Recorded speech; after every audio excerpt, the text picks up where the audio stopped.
গর্জের নিবাসী, স্থানীয় নিবাসী। শ্রী অভিষেক দেব রায় মাতারবাড়ি অঞ্চলের লোকপ্রিয় বিধায়ক এবং ভারতীয় জনতা পার্টির গোমতী জেলার জেলা সভাপতি Shri Jitendra Majumdar, MLA Kakraban Shri David Mora Singh, south zonal chairman Tripura মাথা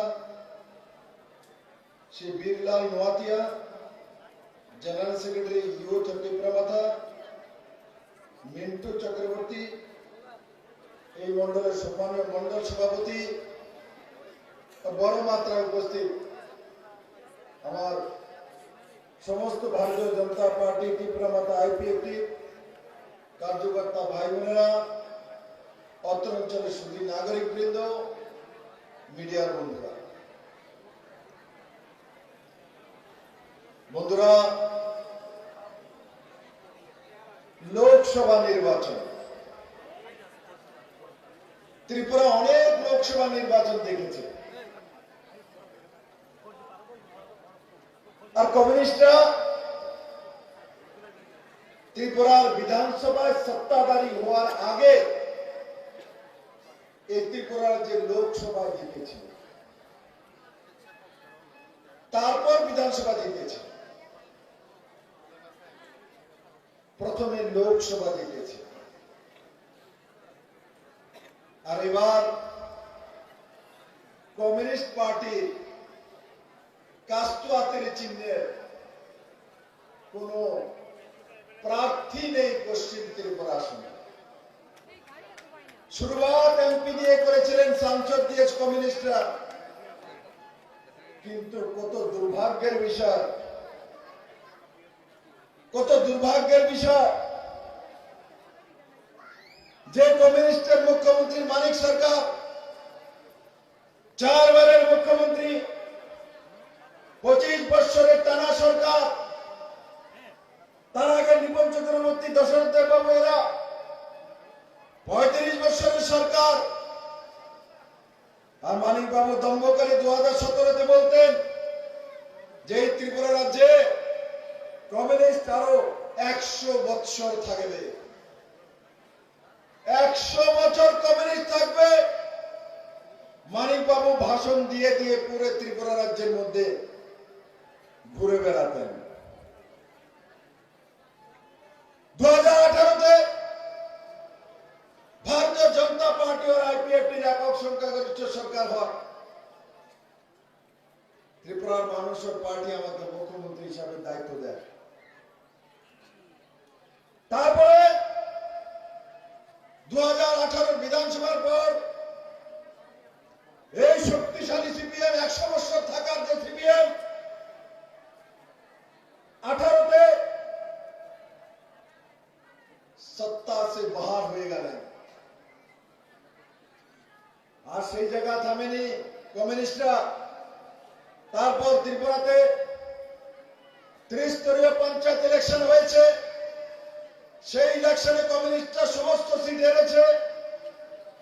লোকসভার ইলেকশন হয়েছিল 2019-এ, সেখানে 2টা সিট হেরেছে। বাই ইলেকশন হয়েছিল বিধানসভার, সেখানে কমিউনিস্ট কংগ্রেসরা হেরেছে। আর তারপর যখন আরবান বডি ইলেকশন হয়েছে, তখনও কমিউনিস্ট, তৃণমূল, কংগ্রেসেরা হেরেছে। 2023-এর বিধানসভা নির্বাচনে 2023-এর বিধানসভা নির্বাচনে কমিউনিস্ট আর কংগ্রেস যে চির প্রতিদ্বন্দ্বী ছিল, যাদের কারণে ত্রিপুরাতে 80-র দাঙ্গা হয়, যাদের কারণে জাতি জনজাতির মধ্যে লড়াই হয়, যাদের কারণে এনএলএফটি এটিটিএফ তৈরি হয়, যাদের কারণে উজান ময়দানের জনজাতি মহিলাদের উপরে রেপ হয়, যাদের কারণে কাকলি ঘোষের উপর অত্যাচার হয়, যাদের কারণে এই সাউথের মরুতে শহীদ মিনার ছিলাম 512 জনের তৈরি হয়, শহীদ মিনারে প্রতি বছর অক্টোবর মানিক বাবু, জিতেন বাবু এরা গিয়ে সেখানে সুখ প্রকট করেন, কংগ্রেসকে গালি দেন। আর কত বলবো, অপহরণ ব্যবসা, আর কত বলবো, সিপিএম কংগ্রেসের লড়াইয়ের কারণে হাজারো রাজনৈতিক খুন, মহিলাদের উপর বলাৎকার, মহিলাদের উপর অত্যাচার, যুবকদের উপর বাড়ি ঘর ভাঙচুর কে করেছে? কমিউনিস্ট আর কংগ্রেস। বিজেপি ছিল 2018 আগে, বিজেপি ছিল 2016-তে আমি প্রদেশ সভাপতি হয়েছি, আর তারপর ধীরে ধীরে সবাইকে নিয়ে কাজ করা শুরু করেছিলাম। আর তারপর যারা তৎকালীন কংগ্রেসের নেতৃত্ব, যারা তৃণমূলে চলে গিয়েছেন, যারা বলেছিলেন যে এখানে বিজেপি আসবে না, পদ্মবল হবে না, বিপ্লব দেবকে গিয়ে কিচ্ছু হবে না, এরা মমতা ব্যানার্জিকে এনে তৃণমূলের হাত ধরেছিলেন। তার পরিণাম কি হয়েছিল? তারপর ইলেকশনের 2 মাস আগে, 3 মাস আগে এদেরকে তৃণমূল ছেড়ে আবার কংগ্রেস থেকে তৃণমূল, আর তৃণমূল ছেড়ে ভারতীয় জনতা পার্টিতে তার জন্য আসতে হলো, কি এমএলএ হতে হবে অস্তিত্ব বাঁচানোর জন্য। আর তারপর 2019-এর লোকসভা নির্বাচন, সেই নির্বাচনে যারা তৃণমূল কংগ্রেস থেকে ভারতীয় জনতা পার্টিতে এসেছিল, তার মধ্যে একজনকে আমি মন্ত্রী বানিয়েছিলাম, স্বাস্থ্যমন্ত্রী ছিল। সে 2019-এর নির্বাচনে যে মোদী ত্রিপুরাকে কমিউনিস্ট থেকে মুক্ত করেছে, সেই মোদীকে ভোট না দেওয়ার জন্য সারে আম আগরতলাকে বলছে যাকে খুশি তাকে ভোট দাও, বিবেক ভোট দাও। এমন বেঈমান যাকে নরেন্দ্র ভাই মোদী ত্রিপুরাতে মন্ত্রী বানিয়েছে মেরে মিত্র। কিন্তু সে ভুলে গেছে এটা ভারতীয় জনতা পার্টি। আগে তো কংগ্রেস এগুলো করতো। বীর্য সিনহা যদি প্রেসিডেন্ট হতো, 3 জন নিয়ে সে আলাদা কমিটি বানাতো, 4 জন নিয়ে আরেকজনের বাড়িতে যেত, এক দোসরাকে জুতা মারতো, পার্টি বিল ভাঙচুর করতো, আগুন লাগাতো, কোনো কিচ্ছু হতো না। কমিউনিস্ট বসে বসে তার টেপিং করতো, ভিডিও করতো, মানুষের সামনে পৌঁছে যেত। ভারতীয় জনতা পার্টি মেরে মিত্র, ভারতীয় জনতা পার্টি যেই মাত্র নরেন্দ্র মোদী 2019-এ শপথ নিয়েছে, সেই রাত্রেই বিপ্লব দেব তাকে মন্ত্রিসভাতে বের করে রাস্তা দেখিয়ে দিয়েছে। কিন্তু মোদীর বিরোধ করার পর ত্রিপুরাবাসী তাকে মানবে না। আর এখন কি, যখন বিজেপি থেকে বের করে দেওয়া হয়েছে মন্ত্রী পরিষদ থেকে, তারপর সে চলে গেল আবার কোন পার্টিতে? এবার তৃণমূলকে লোকাল বডি ইলেকশনে কলকাতা থেকে মমতা দিদির ভাতিজাকে নিয়ে আসলো, আসো আসো ত্রিপুরাতে, এখানে বিজেপিকে হারাবো। দুনো মিলে ত্রিপুরাতে আরবান বডি ইলেকশনে লড়েছে। আগরতলাতে সব সিট দিয়ে যাবে, একটি সিট আগরতলাতে জিততে পারেনি। ত্রিপুরা রাজ্যের মধ্যে কোন জায়গায় তৃণমূলের ঠাঁই হয়নি। আর তারপরে কি করছে? আবার প্রদীপ কিশোর মানিক্য ছিলেন কংগ্রেসের প্রেসিডেন্ট, উনাকে সরিয়ে এবার উনি আশিস শাহ ওনার বন্ধুকে নিয়ে আবার কংগ্রেসের সমর্পণ করলেন। কংগ্রেসে গেছেন আর আশিস শাহকে প্রেসিডেন্ট বানাচ্ছে। কংগ্রেস, তৃণমূল, বিজেপি মাঝখানে, মানে মাটির তলে দিয়ে উপর দিয়ে তৃণমূল, তারপরে কংগ্রেস। কত পার্টি করবে? কোথায় কোথায় যাবে? আর এখন কোথায়? এখন মানিক সরকার আর জিতেন চৌধুরীর কোলে, দুইজনে কোলে বসেছে। যেই কমিউনিস্টের বিরোধ করতো, ত্রিপুরার মানুষকে বেকুব বানাতো যে আমরা কংগ্রেস করি, আমরা কমিউনিস্টকে হটাবো, সমস্ত দ্বার ঘুরে লাস্টে তীর্থ করতে গেছে কমিউনিস্টের মেলার মাঠের অফিসে। এই হচ্ছে এদের চেহারা, যাদের কারণে ত্রিপুরাতে 25 বছর টানা কমিউনিস্টের সরকার ছিল। এদের কারণে ছিল। আজকে ভারতীয় জনতা পার্টি, বিপ্লব দেব, মানিক শাহ ত্রিপুরাতে রয়েছে, অভিষেক দেবরা রয়েছে, শুক্লাচরণ রয়েছে, মহারাজ প্রদ্যোৎ কিশোর মানিক্য রয়েছে। আমি এই ময়দান থেকে বলতে পারি, কংগ্রেস আর কমিউনিস্ট ত্রিপুরা রাজ্যে শুধু ভোট নয়, ধূপপাতি দেওয়ার জন্য 2024 সাল পর আর পাওয়া যাবে না। ত্রিপুরার মানুষের সঙ্গে বেইমানি, জনজাতিদের সঙ্গে বেইমানি, যুবকদের বেইমানি, মহিলাদের সঙ্গে বেইমানি। আমি যদি জিজ্ঞাসা করি মানিক সরকারকে, 25 বছরের টানা সরকার, 4 বারের মুখ্যমন্ত্রী, কি করেছেন মহিলার জন্য বলুন তো? একটা কাজ বলতে পারেন? বলুন সাথে ত্রিপুরাবাসীকে যে আমি 20 বছর মুখ্যমন্ত্রী ছিলাম, মহিলাদের জন্য এই কাজটা করেছি। কিচ্ছু নাই, কিচ্ছু নেই। মহিলাদেরকে বলাৎকার করতো এদের ক্যাডাররা, মহিলাদের উপর অত্যাচার করতো এদের ক্যাডাররা। এর বাইরে মহিলাদেরকে কোনো উপহার দেয়নি। কিন্তু ভারতীয় জনতা পার্টি নরেন্দ্র মোদীর নেতৃত্বাধীন সরকার মহিলাদেরকে ত্রিপুরাতে সরকারি চাকরির মধ্যে 33% রিজার্ভেশন দিয়েছে। মেরে মিত্র, নরেন্দ্র ভাই মোদী 33% রিজার্ভেশন এমপি এমএলএ এর জন্য দিয়েছে। যদি বুজুর্গজনের জন্য বলি, যারা বৃদ্ধ আছেন, কমিউনিস্টরা কি করেছেন? 25 বছর টানা ক্ষমতা কি করেছেন? যারা বৃদ্ধ লোক তাদের জন্য 33টা ভাতা দিচ্ছি আমরা। 33 খানা ভাতা আমরা লাগু করেছি। মানিক সরকার, জিতেন বাবু, পবিত্র কর এরা এমন ভাবে বেরোতেন যেমন তাদের বাড়ির থেকে জমি পিচ্ছেন না, মানুষের ভাতা দিতে আসে। ভাতা কত? 300 টাকা, 200 টাকা, 500 টাকা, হাইয়েস্ট 700 টাকা।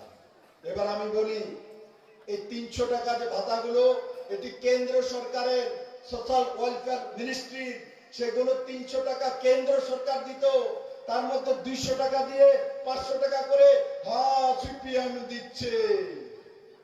আর তার কীর্তন করত এই আশিস সাহা, আর বাকিটার নাম লইতে আমার ইচ্ছা হয় না, তার জোড়া। এরা কীর্তন করতো এদের জন্য। আর ভারতীয় জনতা পার্টি সরকার আসার পর বিপ্লব দেব, ডক্টর মানিক সাহেব বলতে পারে যে আমরা 500, 300, 400, 700 টাকার ভাতাকে এক যুগে 1000 টাকা আর তারপর 2000 টাকা করে ভাতা দেওয়ার ব্যবস্থা ভারতীয় জনতা পার্টি সরকার করেছে। যদি বলি জনজাতিদের জন্য, জনজাতিদের জন্য বলি কি করেছেন জিতেন বাবু? আপনি তো খুব জনজাতি, এসটি সিটে দাঁড়ানোর হিম্মত নাই দেনে। এসটি রিজার্ভ সিটের মধ্যে দাঁড়াননি উনি, কারণ এসটি রিজার্ভ সিটে দাঁড়ালে জনজাতিরা ওনাকে হারিয়ে দেবে। তার জন্য জেনারেল সিটে গিয়েছে। প্রদ্যোৎ কিশোর মানিককের আশীর্বাদ নিয়ে চিফ মিনিস্টার হইতে দেখছেন তিনি চিফ মিনিস্টার হইতে করাচ্ছে। জিতেন বাবু, আদা যারা চুরি করে তারা চিফ মিনিস্টার হয় না। আদা চুরি করলে চিফ মিনিস্টার হয় না, এটা আমি বলি না। আপনি যখন মানিক সরকারের সঙ্গে মন্ত্রী ছিলেন, আদা চুরির কেলেঙ্কারির কারণে আপনাকে এমপি বানিয়ে দিল্লিতে পাঠিয়েছিল। আপনাকে ভালো কাজের জন্য পাঠায়নি। আপনার চুরির কারণে ট্রেনের বাণিজ্য ডুবতেছে, এই কারণে আপনার বৈতরণী পার করছে।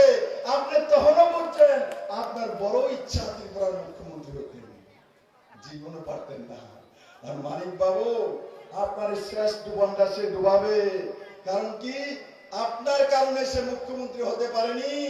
এই কারণে আপনার যে মান ইজ্জতটা কামিয়েছেন সেগুলি ডুবিয়ে গোমতী নদী দিয়ে এই গামারিয়া থেকে সিধা বাংলাদেশ হয়ে বঙ্গোপসাগরে মানিক সরকারকে বিসর্জন করার ব্যবস্থা করেছিল।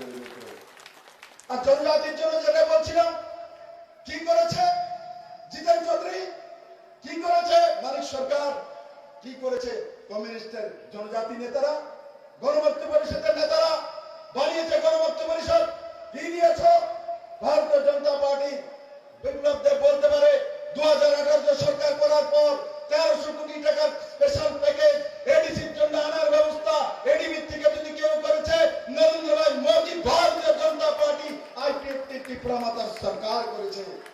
কংগ্রেসরা করতে পারেনি মেরে মিত্র, সিপিএমও করতে পারেনি। তাই মেরে মিত্র, তার জন্য আমি বলে এই ত্রিপুরা রাজ্যের মধ্যে ভারতীয় জনতা পার্টি, আইপিএফটি, ত্রিপুরা মাথা, এরা তিন পার্টি মিলে আজকে 2024 নির্বাচনে মাননীয় প্রধানমন্ত্রী নরেন্দ্র ভাই মোদীকে প্রধানমন্ত্রী বানানোর জন্য এক যুগে এক দিশাতে এক নিশানে একই মন্ত্র, নরেন্দ্র ভাই মোদী, নরেন্দ্র ভাই মোদী, নরেন্দ্র ভাই মোদী। নরেন্দ্র ভাই মোদীকে প্রধানমন্ত্রী কেন? নরেন্দ্র ভাই মোদীকে প্রধানমন্ত্রী কেন? আমি আপনাদেরকে এক এক করে জিজ্ঞাসা করব মেরে মিত্র। मेरे मित्रों, আমাদের মধ্যে এসে পৌঁছেছেন আমাদের মহারাজা প্রদ্যোৎ কিশোর মানিক্য। मेरे भाई মহারাজ প্রদ্যোৎ কিশোর মানিক্যকে আমি মঞ্চে স্বাগত জানাচ্ছি। আপনি এখানে চলে আসুন। मेरे मित्रों,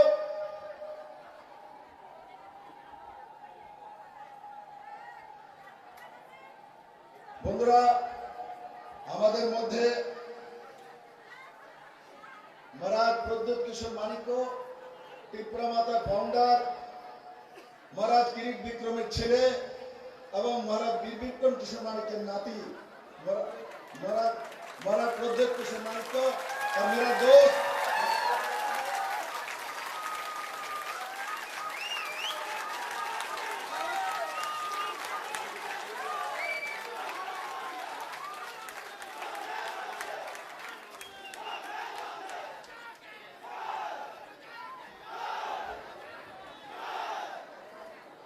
বন্ধুরা, যেটা আমি বলছিলাম যে 2023-এর নির্বাচনে এই সাবরুম থেকে জিতেন চৌধুরী যখন ইলেকশন জিতে আসে তখন মহারাজ প্রদ্যোৎ কিশোর মানিক্যের আশীর্বাদ নিয়ে ওনাকে এমএলএ হতে হয়।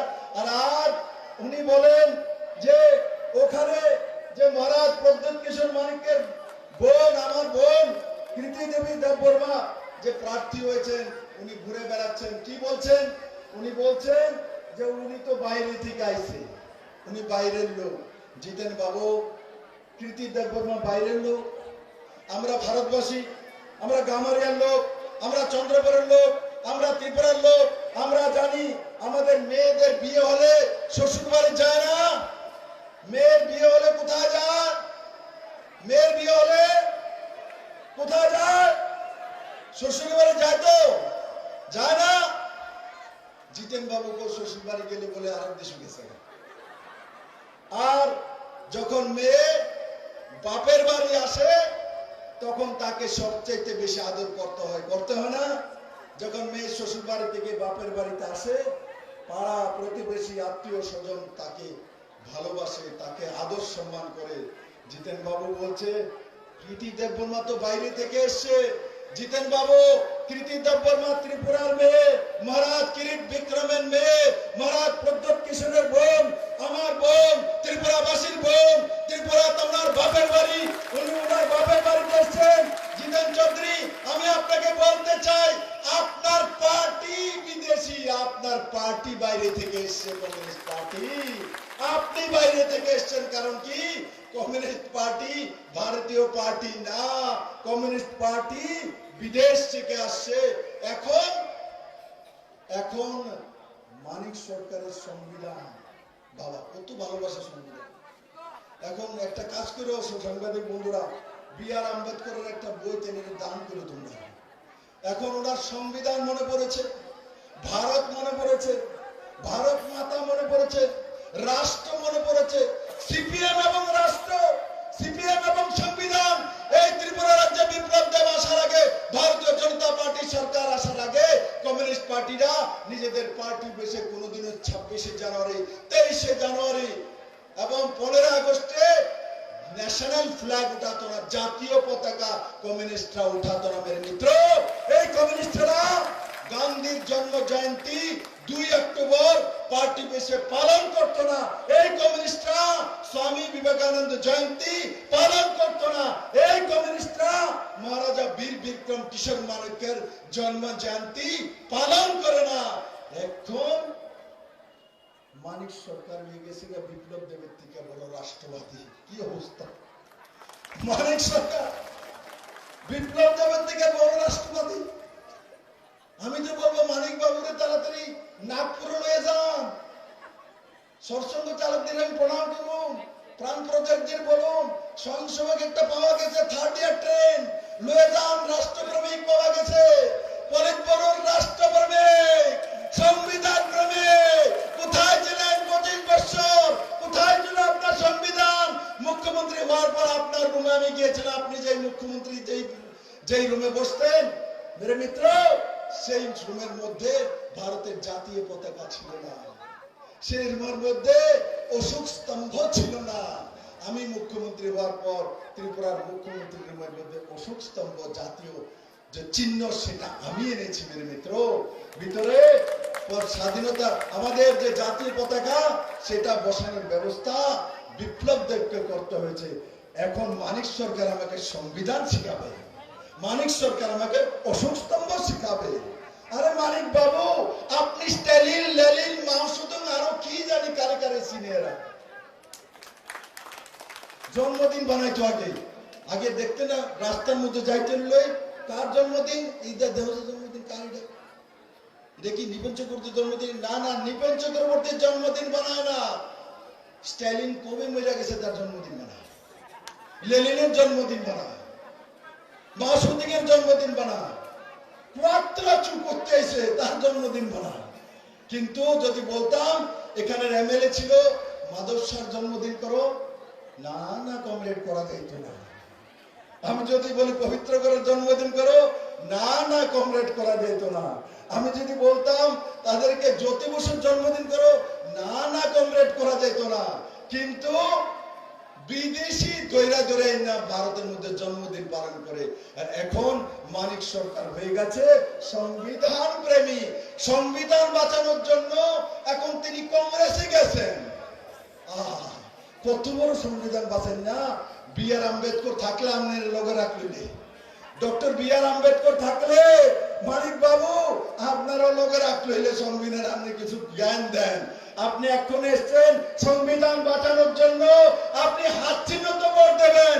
25 বছরের টানা মুখ্যমন্ত্রী, 25 বছরের টানা মুখ্যমন্ত্রী আপনি, 20 বছরের টানা মুখ্যমন্ত্রী আপনি, 25 বছরের টানা সরকার। আপনি একবারও আপনার মুখে সংবিধানের নাম শোনা যায় না, একবারও ভারতের নাম শোনা যায় না, একবারও রাষ্ট্রপ্রেমের কথা শোনা যায় না, একবারও ভারতের সেনাবাহিনীর কথা শোনা যায় না। আর এখন আপনি সংবিধান বাঁচানোর জন্য, ভারতকে বাঁচানোর জন্য আপনি কংগ্রেসের হাত ধরতেন। যেই হাত আপনি বলতেন এই কালো হাত ভেঙে দেব, ঘুরিয়ে দেব। হ্যাঁ, কমিউনিস্টরা বলতো নারী নির্যাতনকারী কংগ্রেসীরা হুঁশিয়ার। আশিস বাবুর শোনান না এটা একটু স্লোগানটা? আশিস বাবুর সঙ্গে বসে একবার বলেন নারী নির্যাতনকারী জোট সরকারের কংগ্রেসীরা হুঁশিয়ার। আর কংগ্রেসীদেরকে বলতো কমিউনিস্টরা কংগ্রেসের চামড়া তুলে নেব আমরা। এবার তুলো আশিসরা চামড়া, তুলো তুলো তুলো চামড়া তুলো। আরে ত্রিপুরাবাসী তোমাদের ম্যাজিক দেখছে, সার্কাস হয়ে গেছে সার্কাস। কেউ আর সার্কাসে যাবে না, ত্রিপুরার মানুষ এদেরকে দেখবে, টিকিট লাগবে না। যাও এদের ফটো দেখো, সার্কাসের মতো হয়ে গেছে মানিক বাবু। এই ত্রিপুরা রাজ্যের মানুষ মাফ করবে না আপনাদেরকে। এই ত্রিপুরার যতগুলি রাজনীতিক খুন হয়েছে এরা তাদের পরিবারের লোক আপনাদের মাফ করবে না। আর এখন তো কি বলছে যে রাজনৈতিক খুনগুলি হয়েছে সেগুলি তো কার্যকর্তারা নিচে নিজেদের কারণে খুন হয়েছে, তাদের কারণে খুন হয়নি।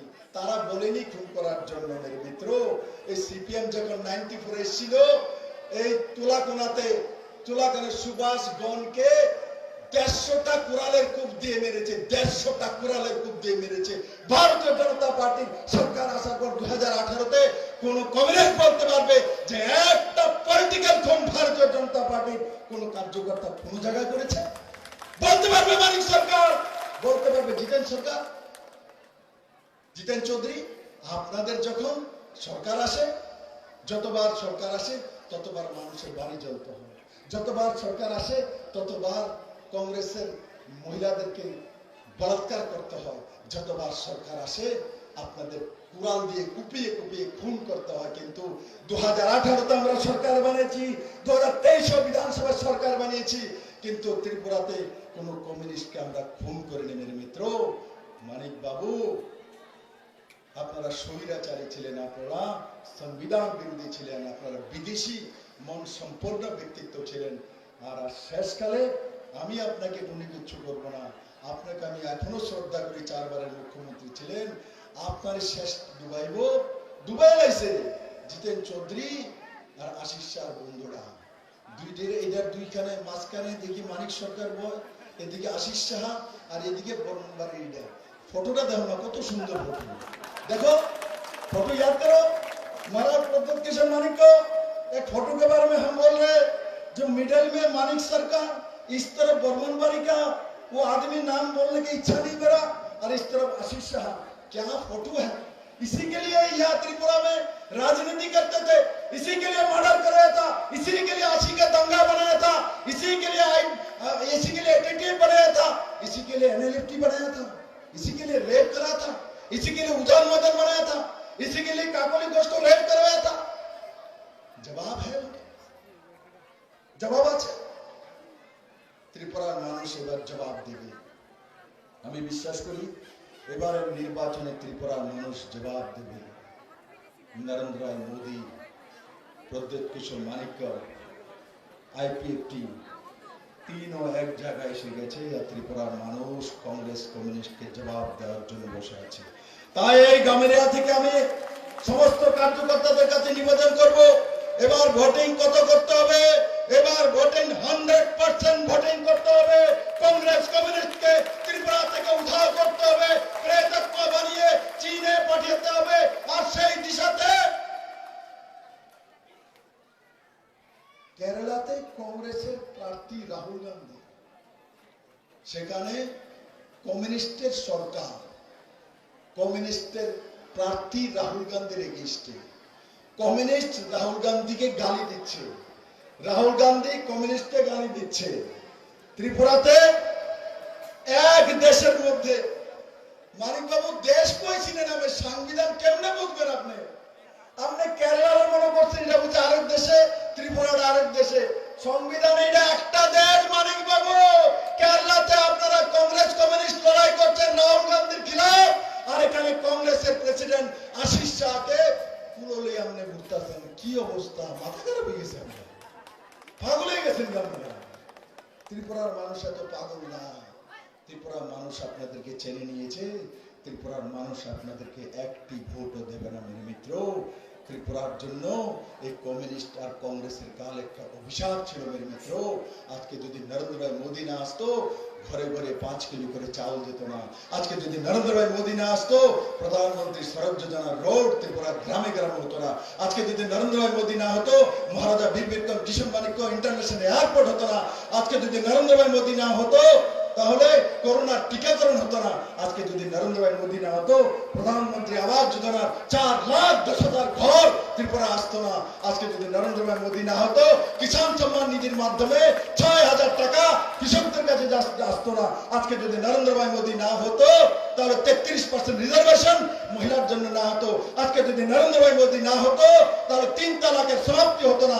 আজকে যদি নরেন্দ্র ভাই মোদী না হতো, তাহলে সৌভাগ্য যোজনার মাধ্যমে বিজলির কানেকশন হতো না। আজকে যদি নরেন্দ্র ভাই মোদী না হতো, উজ্জ্বলা যোজনার মাধ্যমে গ্যাসের চুলা যেত না। আজকে যদি নরেন্দ্র ভাই মোদী না হতো, ন্যাশনাল হাই 9টা ত্রিপুরার মধ্যে হতো না। আজকে যদি নরেন্দ্র ভাই মোদী না হতো, 7 পে স্কেল ত্রিপুরাতে আসতো না। আজকে যদি নরেন্দ্র ভাই না হতো, 25% দিয়ে ত্রিপুরাতে আসতো না। আজকে যদি নরেন্দ্র ভাই মোদী না হতো, 2,000 টাকার ভাতা ত্রিপুরা রাজ্যে আসতো না।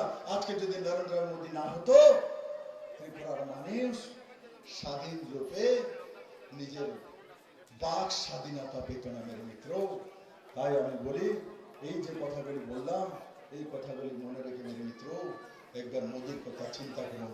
এমন একজন প্রধানমন্ত্রী আমরা পেয়েছি, অন্তিম জন থেকে উপরের ব্যক্তি পর্যন্ত এক দেশ আছে, জাতি জনজাতি সবার জন্য কাজ করা, সবার জন্য স্বাধীনতা দেওয়া, সবাইকে সমৃদ্ধি দেওয়া। एक पॉजिटिविटी साथ नरेंद्र भाई मोदी पूरे देश भर एक दिशा से 140 कोटी परिवार के लिए।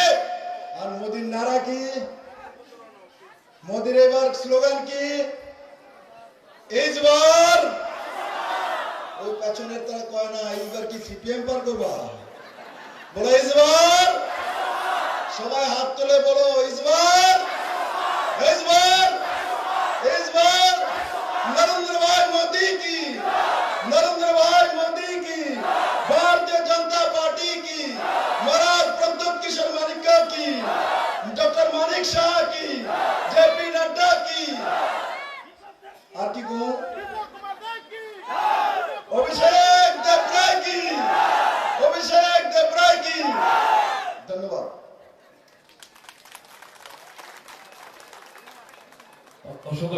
ধন্যবাদ মূল্যবান আলোচনা তুলে ধরার জন্য। পশ্চিম ত্রিপুরা লোকসভা আসনের ভারতীয় জনতা পার্টি মনোনীত